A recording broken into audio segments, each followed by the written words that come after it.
All right, let's talk about some vampires again, except this time with a much, much more talked about film and much more hyped film by far, by a country mile. Sinners, directed by Ryan Coogler, if I'm pronouncing that correctly. This is the guy who directed the Black Panther films, both of them, and obviously got a name for himself right there. And I think he did some stuff before Black Panther, if I'm not mistaken. I don't think Black Panther was his directorial debut. But this was handed to him as basically his passion project, and you can tell it's a passion project for sure. And all I heard was praise for this film. I heard nothing but good things. This film was like 97 on Rotten Tomatoes. The vast majority of letterbox scores on this is 5 stars. So I'm expecting a great film. And I got to see it. I got to stream it finally. I'm way late on this review. I way late on this review for sure.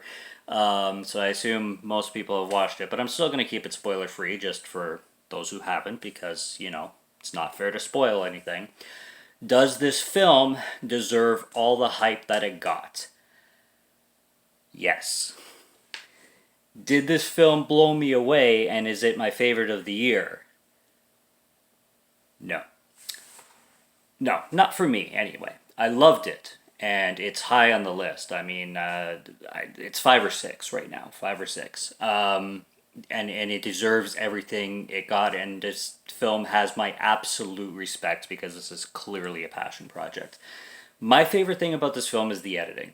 The editing is phenomenal. Right from the first 5 to 10 minutes, the editing is absolutely extraordinary. Performances out of this world. Michael B. Jordan stars in this film as two characters, so he's doing a dual role for pretty much the whole thing.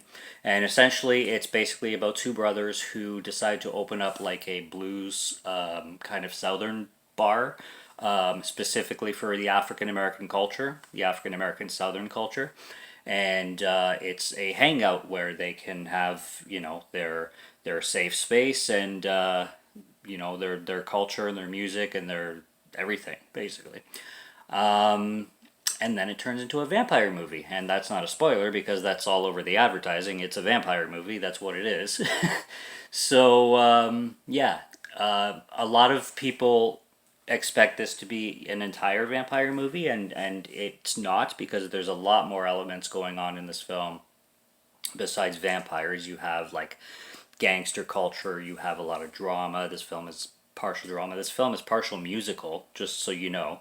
There is some musical bits in this film, which definitely surprised me a lot. All performances are great. There's not a bad performance in this film.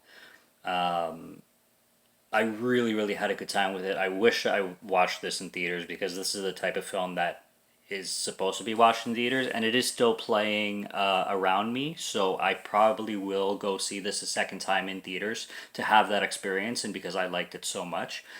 The thing is, if I know for a fact that if you grew up in this culture, if you grew up in this southern culture, if you were a black boy, growing up from the roots, in this roots, black or white, if you were a white boy surrounded by, black culture growing up since you were a child to an adult and you just have this in your blood, this is going to be your favorite film of all time. Like this would be what La La Land is to me, this film will be to somebody who fully has grown up in this culture, for sure.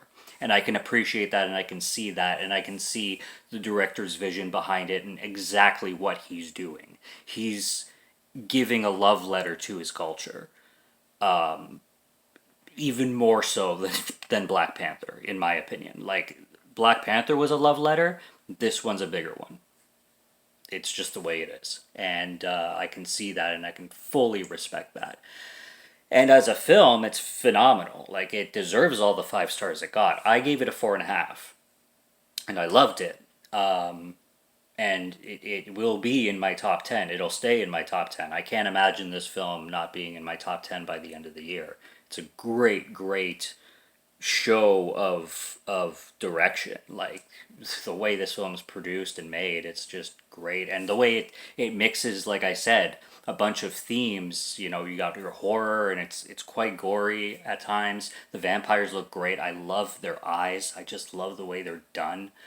Everything is just perfect. It's just subtle enough, and then it's just energetic enough when it needs to be, and then it goes subtle when it needs to be again. It's just the tone and the mood is perfectly balanced because it goes a lot of places. There's times where it's quiet, and then there's times where it's just action packed, and there's just shit flying everywhere, and there's, you know, people biting each other all the time.